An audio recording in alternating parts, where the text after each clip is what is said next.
Assalamu alaikum students. Today we are going to discuss the classical macroeconomics, in which we discuss the output and employment determination. Students, you know that microeconomics was originated in 1930s after the Great Depression period. The problem of Great Depression added urgency to the study of macroeconomic questions. 1930 के बाद जो है macro economics के जो है वो originated हुई थी। उस वक्त जो है कीन्स ने जो है अपनी थ्योरी जो है 1936 में अपनी बुक जो है वो पब्लिश की थी, जो जिसका नाम था the general theory of employment interest and money, जिसमें इन्होंने क्लासिकल्स को जो है जिसमें इन्होंने उन इकोनॉमिस्ट को जिन्होंने 1930 से पहले अपने कंसेप्ट बयान किए थे उनको उसने क्लासिकल का नाम दिया था। और क्लासिकल्स कौन थे? इनमें सबसे पहले जो नाम आ जाता है वो है एडम स्मिथ, फिर David Ricardo, John Mills, Marshall Pigou. ये सब के सब क्या थे? ये सब के सब क्लासिकल इकोनॉमिस्ट थे। तो आज हम डिस्कस कर रहे हैं क्लासिकल मैक्रो इकोनॉमिक्स, जिसमें हम इक्विलिब्रियम आउटपुट एंड एम्प्लॉयमेंट जो है उसको हम स्टडी करेंगे। Students, there is a great difference between classicals and new classicals on microeconomic issue, however they are same on the macroeconomic issue. Classical economist जो थे वो उनका ज़्यादा जो एम्फेसिस था वो था रियल फैक्टर्स के। वो कहते थे कि किसी भी इकोनॉमी की वेल्थ के डिटर्मिनेशन में रियल फैक्टर्स जो है वो बहुत इंपॉर्टेंट रोल जो है वो प्ले करता है। वो फ्री मार्केट मैकेनिज़्म पर बिलीव करते थे कि तमाम फोर्सेस जो हैं वो फ्रीली अपना काम सर अंजाम दें। According to them money plays only transaction money play as a medium of exchange, सिर्फ ट्रांजेक्शन पर्पस के लिए इसको यूज़ किया जाता है। और ये गवर्नमेंट रोल को जो है बिल्कुल भी जो है वो ऑब्ज़र्व नहीं करना चाहते। They said that there should be no government intervention. They stress the role of individual self interest in solving macroeconomic issue. वो कहते हैं जितने भी मैक्रो इकोनॉमिक प्रॉब्लम्स हैं उनको सेल्फ इंटरेस्ट के तहत जो है वो सॉल्व आउट होना चाहिए, उसमें गवर्नमेंट का रोल जो है वो नहीं होना चाहिए। तो classical theory of employment and और आउटपुट में जो हम डिस्कस करेंगे वो है हम प्रोडक्शन फंक्शन, फिर उसके बाद एम्प्लॉयमेंट में हम लेबर मार्केट इक्विलिब्रियम को डिस्कस करेंगे, जिसमें हम demand for labour, supply of labour और एंड में लेबर मार्केट इक्विलिब्रियम जो है उसको डिस्कस करेंगे। सबसे पहले आ जाता है production function. Production function students, हम इसको पहले पिछले सेमेस्टर में भी हमने इसको डिस्कस किया था कि प्रोडक्शन फंक्शन क्या करता है। ये हमेशा इनपुट और आउटपुट के दरमियान जो रिलेशनशिप है उसको एक्सप्लेन करता है। ये हमारे पास प्रोडक्शन फंक्शन है, क्लासिकल प्रोडक्शन फंक्शन है, जिसमें output is the function of capital and labour के जो है वो हमारा स्टॉक ऑफ कैपिटल है एंड जो है हमारी क्वांटिटी ऑफ लेबर है। ये हमारा प्रोडक्शन फंक्शन है, जिसमें भी बताया गया है कि कैपिटल को कांस्टेंट रखते हुए जब हम नंबर ऑफ़ लेबर एम्प्लॉयड बढ़ाते चले जाते हैं तो हमारी आउटपुट इंक्रीज़ करती है एट डिक्रीजिंग रेट, जिसकी वजह से हमारी माइनर प्रोडक्टिविटी ऑफ लेबर जो है वो कम होती चली जाती है। जब हमारी आउटपुट मैक्सिमम होती है, मार्जिनल प्रोडक्टिविटी ऑफ लेबर क्या हो जाती है? It becomes zero. और जब टोटल प्रोडक्टिविटी कम होती है तो हमारी माइनर प्रोडक्टिविटी जो है ये नेगेटिव हो जाती है। ये हम ऑलरेडी पिछले लेक्चर्स में, सेमेस्टर्स में जो है इसको डिस्कस कर चुके हैं। ये इस ग्राफ की सारी एक्सप्लेनेशन जो है वो यहाँ पर गिवन है। अब हम आ जाते हैं एम्प्लॉयमेंट की तरफ, यानी कि हम लेबर मार्केट में को डिस्कस करते हैं। लेबर मार्केट में एम्प्लॉयमेंट के डिटर्मिनेशन में सबसे पहले जो हम डिस्कस करेंगे it is the demand for labour. क्या है कि जब भी कोई फर्म चीज़ों को प्रोड्यूस करती है, प्रोडक्शन प्रोसेस में लेबर को एम्प्लॉयड करती है, तो पहला क्वेश्चन ये होता है कि फर्म जो है वो प्रोडक्शन प्रोसेस में कितनी लेबर जो है उसको हायर करेंगे। क्या है कि फर्म जो लेबर को परचेज़ करती है for the production purpose, it is called the demand for labour. Employment theory of employment में जो हमारी अजम्पशंस हैं वो ये है कि हम शॉर्ट टर्म एनालिसिस है, जिसमें हम कैपिटल को कांस्टेंट रखते हैं। हम ये ज्यूम कर रहे हैं, क्लासिकल ये ज्यूम करते हैं कि जितने भी वर्कर्स या लेबर्स एम्प्लॉय किए जाते हैं वो सबके सब बिल्कुल एक जैसे हैं। Labour market is competitive. Competitive का मतलब है कम्पिटेटिव फोर्सेज अप्लाई करती हैं, जिसकी वजह से परफेक्ट या कम्पिटेटिव मार्केट के अजम्पशंस जो है वो अप्लाई होते हैं। यानी कि लेबर मार्केट में वेज लेवल जो है वो हमेशा कॉन्स्टेंट रहता है, फिक्स रहता है। एक ही वेज लेवल पे मुख्तलिफ नंबर ऑफ़ लेबर्स जो हैं वो एम्प्लॉय किए जाते हैं। फर्म का मकसद जो है, एम जो है वो प्रॉफिट मैक्सिमाइजेशन है। तो ये वो हमारी क्लासिकल थ्योरी ऑफ एम्प्लॉयमेंट की अजम्पशंस थी। सबसे पहले हम देख लेते हैं demand for labour. Demand for labour, जिसको हम मार्जिनल प्रोडक्ट ऑफ लेबर का नाम भी देते हैं, क्या है कि the firm owner will employ the labour till the point where the marginal cost of producing a single output should be equal to the marginal revenue received from its sales. Demand for labour है, हमने कहा कि एक firm कितनी labour higher करेगी, तो इसका answer ये है कि एक फर्म ओनर जो है वो उतनी लेबर एम्प्लॉय करेगा जहाँ पर लेबर से हासिल होने वाली आउटपुट की मार्जिनल कॉस्ट और उस लेबर से रिसीव होने वाली मार्जिनल रेवेन्यू जो है वो दोनों एक दूसरे के बराबर हो जाए। आउटपुट को प्रोड्यूस करने की मार्जिनल कॉस्ट और आउटपुट से हासिल होने वाली मार्जिनल रेवेन्यू जो है वो दोनों एक दूसरे के बराबर हो जाए। डिमांड फॉर लेबर में जो चीज़ हम डिस्कस कर रहे हैं, अभी जो हमने बात की, इसमें हम मार्जिनल कॉस्ट की बात की। मार्जिनल कॉस्ट जिसको हम एमसी कहते हैं, it is the marginal labour cost. जहन में रखिएगा कि हमारा इनपुट जो है वो सिर्फ और सिर्फ labour is the only input. Capital को हम शॉर्ट रन में कांस्टेंट रखे हुए हैं। मार्जिनल कॉस्ट को हम किस तरह से फाइंड आउट करते हैं? मार्जिनल कॉस्ट को फाइंड आउट करने के लिए हम वेजेस को मार्जिनल प्रोडक्टिविटी ऑफ लेबर से डिवाइड कर देते हैं। ये हमारे डब्ल्यू जो है ये वेजेस को इंडिकेट करता है। एमपीएन जो है it is the number of unit produced by additional units of labour के हर एडिशनल यूनिट को एम्प्लॉय करने से टोटल आउटपुट में जो इजाफा होता है उसको हम मार्जिनल प्रोडक्टिविटी ऑफ लेबर का नाम देते हैं। यहाँ पे हमारी प्रॉफिट मैक्सिमाइजेशन कंडीशन क्या है कि फर्म की मार्जिनल कॉस्ट जो है फर्म की रिसीविंग प्राइसेस के इक्वल होनी चाहिए। यहाँ पे प्राइस को हम फाइंड आउट कर लेते हैं।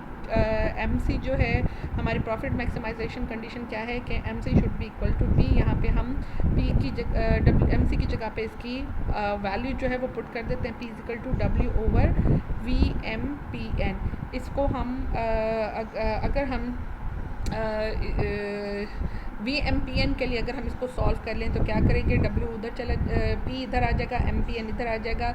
हमारे पास M P N is equal to W over P, यानी कि रियल वेजेस जो हैं वो किसके बराबर होती है? मार्जिनल प्रोडक्टिविटी ऑफ लेबर के बराबर होती हैं। ये हमारी रियल वेज है, ये हमारी नॉमिनल वेज है। नॉमिनल वेज किसके बराबर होती है? नॉमिनल वेज जो है it is equal to M P N into price के। हर लेबर की मार्जिनल प्रोडक्टिविटी को उस प्रोडक्शन की प्राइस से अगर मल्टीप्लाई करते हैं तो हमारे पास क्या आ जाती है? हमारे पास marginal revenue of marginal revenue productivity of labour जो है, यानी कि जो फिजिकल क्वांटिटी होती है उसकी हमें मॉनेटरी वैल्यू जो है वो हमें हासिल होती है। स्टूडेंट्स, डब्ल्यू जो है यहाँ पर नॉमिनल वेजेस को रिप्रेजेंट कर रहा है और डब्ल्यू ओवर पी यहाँ पर रियल वेजेस को कर रहा है। ये सारा कुछ जो है हम पिछले सेमेस्टर्स में डिस्कस कर चुके हैं। तो जो प्रॉफिट मैक्सिमाइजेशन कंडीशन थी वो ये है कि फर्म उस वक्त तक लेबर को हायर करेगा जहाँ पर लेबर पर लगने वाली मार्जिनल कॉस्ट उससे हासिल और आउटपुट से हासिल होने वाली प्राइसेस जो हैं वो दोनों एक दूसरे के बराबर हो। So the firm owner will hire up to the point where the revenue obtain from the additional output produced by one more worker is equal to the money wage pays to the worker, यानी कि output से हासिल होने वाली prices जो हैं या income जो है वो किसके बराबर होनी चाहिए? लेबर यानी कि इनपुट पर लगने वाली कॉस्ट के इक्वल होना चाहिए। डिमांड फॉर लेबर के सिलसिले में हमारा पहला क्वेश्चन यही था कि how much labour do firm want to use के कितनी लेबर जो है फर्म जो है वो लगाना चाहती है। तो इस सिलसिले में हमारा आंसर जो है कि वो ये है कि cost and benefits of hiring one extra worker. जैसे कि हमारा क्वेश्चन है कि फर्म जो है वो कितनी लेबर हायर करेगी, इस सिलसिले के लिए हम कॉस्ट और बेनिफिट्स जो हैं एक एक्स्ट्रा यूनिट को हायर करने के उसको हम डिस्कस करेंगे। क्या है कि अगर रियल वेजेस जो है वो मार्जिनल प्रोडक्टिविटी ऑफ लेबर से ज़्यादा होगी तो इससे क्या होगा? इससे जो है एट दैट पॉइंट उस वक्त प्रॉफिट इंक्रीज़ करेगा अगर नंबर ऑफ़ वर्कर्स जो हैं वो पहले से कम हो जाए। इसी तरह अगर रियल वेजेस जो हैं वो मार्जिनल प्रोडक्टिविटी से कम हो तो प्रॉफिट उस वक्त इंक्रीज़ करेगा अगर नंबर ऑफ़ वर्कर्स जो हैं वो बढ़ा दिए जाएँ। तो फर्म का प्रॉफिट जो है उस वक्त हाई होगा जब रियल वेजेस और मार्जिनल प्रोडक्टिविटी ऑफ लेबर जो है वो एक दूसरे के बराबर हो। Students, you always remember here W means the real wages are equal to W over P. ठीक है, तो this is the profit maximisation condition, या ये क्वेश्चन के फर्म कितनी लेबर हायर करेगी? फर्म उस वक्त तक लेबर हायर करेगी जहाँ पर लेबर को दी जाने वाली रियल वेजेस और उनसे हासिल होने वाली मार्जिनल प्रोडक्टिविटी जो है वो दोनों एक दूसरे के बराबर हो। ये हमारे पास मार्जिनल प्रोडक्टिविटी ऑफ लेबर का कर्व है, आप ये देखें कि ये डाउनवर्ड फॉल कर रहा है। क्या है कि हमें जो है फर्म यहाँ पर वही सिचुएशन तीनों पॉइंट्स के डिमांड फॉर लेबर का कर्व क्या है कि जैसे जैसे number of real wages increase करती चली जाएंगी, नंबर ऑफ़ एम्प्लॉयमेंट जो है वो कम होती चली जाएगी। ये डाउनवर्ड फॉल करता हुआ ग्राफ इस रियलिटी को है इंडिकेट करता है कि रियल वेजेस के बढ़ने से एम्प्लॉयमेंट कम होगी और रियल वेजेस के कम होने से एम्प्लॉयमेंट में क्या हो जाएगा, इजाफा होगा। और फर्म कब तक लेबर एम्प्लॉय करेगी, फर्म उस वक्त तक लेबर एम्प्लॉय करेगी जब मार्केट में प्रिवेल रियल वेजेस जो हैं वो लेबर से हासिल होने वाली मार्जिनल प्रोडक्टिविटी ऑफ लेबर के इक्वल ना हो जाए। जैसा कि यहाँ पर हमारी रियल वेजेस जो हैं दे आर इक्वल टू 8, यहाँ पर हमारी मार्जिनल प्रोडक्टिविटी ऑफ लेबर जो है इट इज़ इक्वल टू 3। ये वो पॉइंट है जहाँ पर MPN और W/P दोनों एक दूसरे के बराबर हैं, इसलिए फर्म इन प्रिवेल वेजेस पर इतनी लेबर जो है वो एम्प्लॉय करेगी। अगर इससे ऊपर हम पॉइंट देखें तो यहाँ पर आप देखें, यहाँ पे रियल वेजेस ज़्यादा हैं और यहाँ पर आप देखें कि एम्प्लॉयमेंट लेवल जो है वो कम हो जाएगा। और अगर आप इससे नीचे वाली सिचुएशन देखें तो यहाँ पर आप देखें कि यहाँ पर जैसे जैसे रियल वेजेस कम हो रही हैं, यहाँ पर नंबर ऑफ़ एम्प्लॉयमेंट जो है वो बढ़ती चली जाएगी। लेकिन ये दोनों पॉइंट्स जो हैं ये फर्म के लिए प्रॉफिट मैक्सिमाइजिंग नहीं है। यहाँ पर फर्म को क्या करना होगा, यहाँ पे फर्म को एडिशनल वर्कर्स जो हैं वो हायर करने पड़ेंगे, तभी प्रिवेल वेजेस पर जो है मार्जिनल प्रोडक्टिविटी ऑफ लेबर एक दूसरे के बराबर होगी। और अगर हम इन प्रिवेल वेजेस पर यहाँ कहीं देखें तो यहाँ पर वेजेस जो हैं वो MPN से क्या है, ज़्यादा है। यहाँ पे नंबर ऑफ़ लेबर को क्या करना पड़ेगा, कम करना पड़ेगा, तभी फर्म का प्रॉफिट जो है वो मैक्सिमाइज होता चला जाएगा। ये इसकी समरी चार्ट जो है वो दिया गया है कि प्रॉफिट मैक्सिमाइजेशन जो है वो कहाँ पर हासिल होगी। ठीक है, तो डिमांड फॉर लेबर है, तो डिमांड फॉर लेबर कर्व क्या है, ये जो हमारा MPN कर्व जो अभी हमने ये ग्राफ बनाया है, एक्चुअली यही क्या है, this is our demand for labour curve. Demand for labour curve क्या है, demand for labour curve shows the relationship between the real wages and the quantity of labour demanded. ये MPN कर्व के बराबर है, that is W/P is equal to MPN at equilibrium. So the labour demand curve is downward sloping, firm want to hire less labour at the higher real wages. Real veg पर firm हमेशा less labour जो है वो demand करेगी। कौन से factors हैं जिनकी वजह से डिमांड फॉर लेबर कर्व जो है वो शिफ्ट करता है। स्टूडेंट्स यू ऑलवेज रिमेंबर कि वेजेस में होने वाली चेंजेस जो हैं वो उन चेंजेस की वजह से हम डिमांड कर्व के अलोंग ऊपर नीचे हम मूव कर सकते हैं, लेकिन हमारा डिमांड कर्व जो है वो शिफ्ट नहीं करता। डिमांड कर्व कब शिफ्ट करता है, जब सप्लाई शॉक्स होते हैं या फिर साइज़ ऑफ कैपिटल जो है उसमें चेंजेस आती हैं। सप्लाई शॉक अगर बेनिफिशियल हैं तो हमारा डिमांड फॉर लेबर कर्व जो है वो राइटवर्ड शिफ्ट कर जाएगा, और अगर सप्लाई शॉक्स एडवर्स हैं, नेगेटिव हैं, तो हमारा डिमांड कर्व जो है वो लेफ्टवर्ड शिफ्ट कर जाएगा। इसी तरह साइज़ ऑफ कैपिटल जो है, जितना ज़्यादा साइज़ ऑफ कैपिटल इंक्रीज़ करेगा मार्जिनल प्रोडक्टिविटी भी इंक्रीज़ करेगी।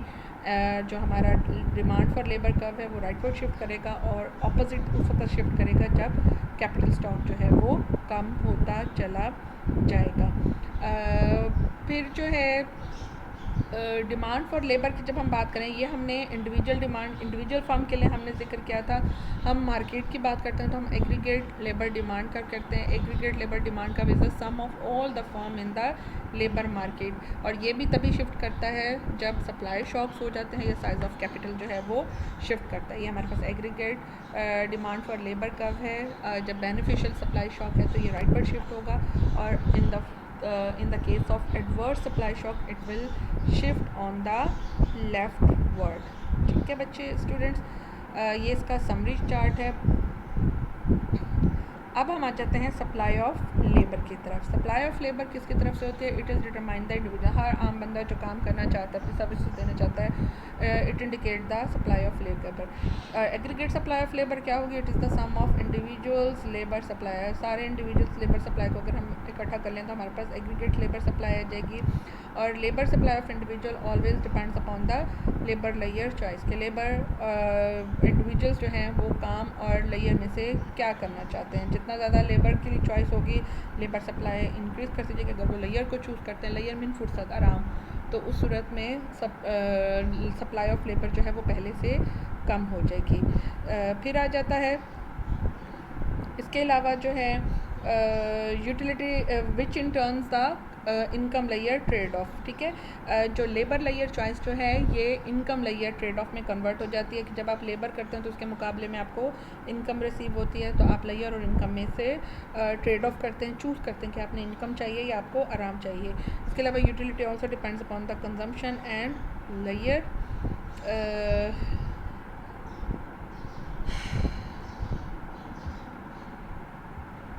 इस बात का डिसीजन कि लेबरर जो है नेक्स्ट डे काम करेगी या नहीं, इसके लिए लेबरर क्या करता है, it compares cost and benefit of working another day. Cost क्या होती है, कॉस्ट होता है कि जो लेयर टाइम है उसका कितना उसको नुकसान होगा, उसको छोड़ने का क्या उससे नुकसान होगा, और बेनिफिट क्या है कि जितना ज़्यादा वो काम करेगा उसको उतनी ही ज़्यादा इनकम मिलेगी जिससे वो मज़ीद कंजम्पशन जो है वो हासिल कर सकेगा। If the benefit of working another day exceeds cost work another day, अगर लेबरर का बेनिफिट जो है अगले दिन काम करने का उसकी कॉस्ट से बढ़ जाएगा तो वो अगले दिन काम करेगा, अदरवाइज़ जो है वो काम नहीं करेगा, ठीक है। तो और वो उस वक्त तक भी काम करता रहेगा जब तक बेनिफिट्स और कॉस्ट जो है वो दोनों एक दूसरे के इक्वल ना हो जाए। स्टूडेंट्स, जैसे कि अभी हमने डिस्कस किया कि लेबर सप्लाई जो है इंडिविजुअल की डिपेंड करती है लेबर लेयर चॉइस पर, जो कि इनकम लेयर ट्रेड ऑफ में टर्न कर जाता है। तो अगर हमने लेबर सप्लाई का कर्व ड्राइव करना है तो उसके लिए हम इनकम लेयर कर्व जो है उसको डिराइव करेंगे, उसको बनाएंगे। ये हमारे पास जो है इनकम लेयर ट्रेड ऑफ है जिसको हम यहाँ पर ग्राफिकली शो करें। हॉरिजॉन्टल एक्सिस पर हमने लेयर पर डे लिए है जिसमें 24 आवर मैक्सिमम होते हैं। वर्टिकल एक्सिस पर हमने रियल इनकम ली है और रियल इनकम हमने नंबर ऑफ आवर्स वर्क जो है उससे हमने मल्टीप्लाई किया है। इसमें जो है ये हमारे U1, U2 एंड U3 ये हमारे डिफरेंस कर्व हैं which shows the income and लेयर combination that individual gets equal satisfaction. ये इनकम और लेयर के उन कम्बिनेशंस को रिप्रेजेंट कर रहे हैं जो कि इंडिविजुअल को इक्वल सेटिस्फेक्शन कर रहे हैं। इन डिफरेंस कर्व के स्लोप्स जो हैं ये हमें वो रेट देते हैं जिस पर इंडिविजुअल जो है वो लेयर और इनकम के दरमियान अपनी विलिंगनेस जो है वो शो करते हैं, ट्रेड ऑफ जो है उसको शो करते हैं। इनके जो है स्लोप से हमने ये सप्लाई लेबर सप्लाई कर्व जो है इसका ग्राफ जो है यहाँ पर ड्रॉ किया है। ये जो भी हमने ग्राफ हमने अभी डिस्कस किया था इसमें ये हमें शो करता है कि जैसे जैसे इनकम इंक्रीज़ करेगी वैसे वैसे उसका जो वो अपने लेयर टाइम को क्या करेगा, गिव अप करेगा। लाजमी बात है आपकी इनकम आपकी पे रियल वेज जैसे जैसे इंक्रीज़ करेगी आप वर्क को जो है लेयर पर अहमियत दोगे, उसको प्रेफर करोगे, ठीक है। The cost of choosing each hour of layer is the real veg कि आपने कितना आराम करना है, ये उसकी कॉस्ट क्या है वो आपकी रियल वेज है। रियल वेज जितना ज़्यादा होगी आप अपना लेयर आर जो है उतना ही क्या करते चले जाएंगे, कम करते चलेंगे। जैसे अभी हमने लास्ट जब हमारा ग्राफ है इसमें आप ये U1 जो है ये सबसे लेस्ट यूटिलिटी को शो कर रहा है और ये जो है हमारी ज़्यादा यूटिलिटी। आप देखें कि ये यूटिलिटी जो है ये कम है, इस कम यूटिलिटी पर लेवल ऑफ सेटिस्फेक्शन कम है। आप यहाँ पे देखें कि 24 आवर्स में से वर्कर जो है वो अपना कम से कम काम जो है वो टाइम जो है वो काम देने के लिए तैयार है, ठीक है। तो ये हमारा ट्रेड ऑफ रिलेशनशिप था जिसको हमने यहाँ पर डिस्कस किया। अभी हमने ये जो यूटिलिटी के ग्राफ्स बनाए हैं तो U3 जो है वो ग्रेटर सेटिस्फेक्शन को शो कर रहा है as compared to U2 and U1। 24 hour of ये लेयर से स्टार्ट करें तो अपने आर्ली जैसे जैसे वेजेस बढ़ते चले जाएंगे वो अपने आराम को अपने काम को जो है वो अपने आराम पर तरजीह देता चला जाएगा। ये हमारे रियल वेजेस के जो स्लोप हैं, ये भी अपने जो प्रीवियस ग्राफ बनाया था दिखाते हैं ये वाला ये जो हैं they are the real wages graphs. Real wage का ग्राफ है और इस रियल वेज का जो स्लोप है ये क्या है, it is the hence the slope of budget line is the real wage. ये हमारी बजट लाइन्स थी उसका ये स्लोप है। Higher the real wages steeper the budget line, जितने ज़्यादा वेजेस हाई होंगी बजट लाइन उतना ही स्टिपर होता चला जाएगा। वेज रेट में होने वाला इजाफा जो है वो उसकी वजह से जो है लेयर टाइम जो है वो कम हो जाएगा और हमारा जो है वर्क आवर जो है वो बढ़ जाएगा जिसकी वजह से चीज़ों को आसानी से हासिल किया जा सकता है। तो सप्लाई ऑफ लेबर का कर्व जो है it shows the relationship between the real wages and the labour supply. Labour supply जैसे जैसे आपको पता है रियल वेजेस बढ़ती हैं, रियल सप्लाई जो है वो बढ़ती चली जाती है। रियल वेजेस कम होने पर सप्लाई जो है वो कम होती चली जाती हैं। ये पिछले ग्राफ की जो है एक्सप्लेनेशन है। जो रियल वेज में होने वाला इजाफा जो है ये दो तरह के इफ़ेक्ट्स हैं जिनको ऑफसेट करता है। एक है इनकम इफ़ेक्ट और एक है substitution effect. What is the substitution effect? Increase real veg में होने वाला इजाफे का जो सब्सटीट्यूशन इफ़ेक्ट ये है कि जब रियल वेजेस बढ़ती हैं तो रियल वेजेस की बढ़ने की वजह से काम करने की इनकरेज होता है, जिसकी वजह से रिवॉर्ड बढ़ जाता है। जब रिवॉर्ड बढ़ता है तो वर्किंग जो है वो भी इंक्रीज़ के जब इनकी वेजेस बढ़ती हैं तो इसका सब्सटीट्यूशन इफ़ेक्ट ये है कि लोग अपने वर्किंग आवर्स जो हैं उनमें इजाफा कर देते हैं। इनकम इफ़ेक्ट क्या है कि जब रियल वेजेस इंक्रीज़ होती हैं तो सेम काम, यानी कि अगर आप पहले 2 घंटे काम कर रहे थे, आपका रियल वेज पहले से बढ़ गया है, तो आप उन 2 घंटों में अगर पहले 500 कमा रहे थे तो रियल वेज के बढ़ने पे आप 1000 रुपये कमा रहे हैं, तो आपकी इनकम क्या हो गई है, पहले से बढ़ गई है। तो पर्सन जो है वो अब ज़्यादा लेयर आराम जो है वो अफोर्ड कर सकता है, इसलिए वो क्या करता है, वो अपनी सप्लाई को क्या कर देता है, कम कर देता है। सब्सटीट्यूशन इफ़ेक्ट क्या होता है? सब्सटीट्यूशन इफ़ेक्ट ये है कि हाई रियल वेजेस हमेशा काम को बढ़ाने में इजाफे का सबब बनती हैं। तो सब्सटीट्यूशन इफ़ेक्ट कहता है जब रियल वेज बढ़ती है तो कह लें कि वर्किंग आवर्स जो हैं वो पहले से बढ़ जाते हैं, लेबर सप्लाई जो है वो पहले से इंक्रीज़ हो जाती है। और इनकम इफ़ेक्ट क्या है कि पर्सन जो है वो अपने उतने घंटे के काम की ज़्यादा चार्जेस जो है वो वसूल करता है और ज़्यादा आराम कर सकता है, तो अपनी सप्लाई ऑफ लेबर क्या कर देता है, कम कर देता है। सब्सटीट्यूशन इफ़ेक्ट हमेशा पॉजिटिव होगा रियल वेज के इंक्रीज़ का, और इनकम इफ़ेक्ट जो है वो इसका नेगेटिव कर देगा, सप्लाई ऑफ लेबर जो है वो कम हो जाएगी। तो अगर हम सब्सटीट्यूशन इफ़ेक्ट और इनकम इफ़ेक्ट को इकट्ठा कर दें तो हमारा लॉन्ग टर्म इंक्रीज़ आ जाएगा रियल वेज में। इसको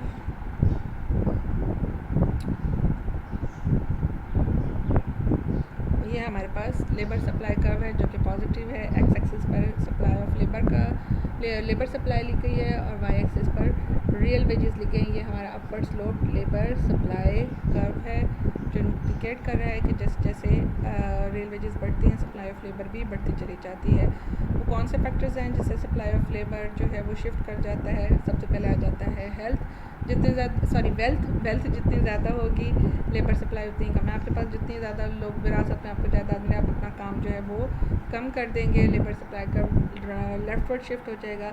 इसके अलावा एक्सपेक्टेड फ्यूचर रियल वेजेस, आपको उम्मीद हो कि इन फ्यूचर आपकी रियल वेजेस जो हैं वो बढ़ जाएंगी, जैसे कि आपकी वेल्थ बढ़ती है तो इससे भी लेबर सप्लाई क्या हो जाती है, कम। यानी कि वेल्थ और एक्सपेक्टेड फ्यूचर रियल वेजेस जो हैं ये सप्लाई ऑफ लेबर में कमी का सबब बनते हैं, जिसकी वजह से हमारा labour supply curve leftward shift कर जाता है। Aggregate supply of labour curve जो है वो भी जैसे कि हमने बताया कि it is the summation of individual supply.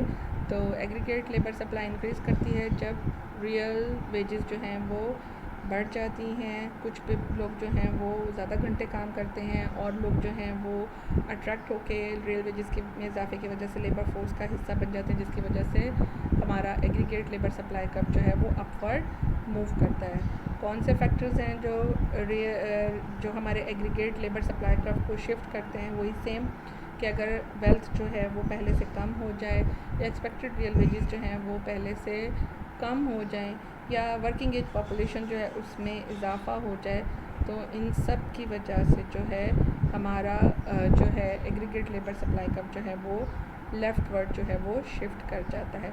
अब हम लेबर मार्केट इक्विलिब्रियम की तरफ आ जाते हैं। लेबर मार्केट इक्विलिब्रियम कहाँ पे हासिल होता है? जहाँ पर डिमांड फॉर लेबर और सप्लाई ऑफ लेबर दोनों एक दूसरे के बराबर होते हैं। तो इन दोनों के इंटरेक्शन से हमारे पास जो है इक्विलिब्रियम पॉइंट यानी कि एम्प्लॉयमेंट आ जाती है, फुल एम्प्लॉयमेंट जिसे हम नाम देते हैं, और हमारे पास रियल वेजेस जो हैं वो हासिल हो जाती हैं। इस फुल एम्प्लॉयमेंट लेवल पर हासिल होने वाली लेबर को एम्प्लॉय करके इकोनॉमी में फुल एम्प्लॉयमेंट लेवल आउटपुट जो है वो अचीव की जाती है। ये बच्चे ये स्टूडेंट्स वो ग्राफ है जो हम ऑलरेडी पहले इसको डिस्कस कर चुके हैं। ये यहाँ पर मॉनेटरी वेजेस और रियल वेजेस का फिनोमेना बताया गया है कि यहाँ पर डिमांड फॉर लेबर और सप्लाई ऑफ लेबर की इक्वालिटी से हमारे पास रियल वेजेस जो हैं वो इकॉनमी में प्रिवेल करती हैं। हम पहले डिस्कस कर चुके हैं कि क्लासिकल मॉडल जो है इसमें रियल फैक्टर्स जो हैं वो अफेक्ट करते हैं, मनी का मॉनेटरी फैक्टर्स जो हैं उनका किसी किस्म का कोई रोल नहीं होता। क्लासिकल मॉडल में एम्प्लॉयमेंट और आउटपुट को रियल फोर्सेस या रियल फैक्टर्स जो हैं डिटरमाइन करते हैं। मॉनेटरी फैक्टर्स जो हैं उनका आउटपुट और एम्प्लॉयमेंट के डिटर्मिनेशन में किसी किस्म का कोई असर नहीं होता।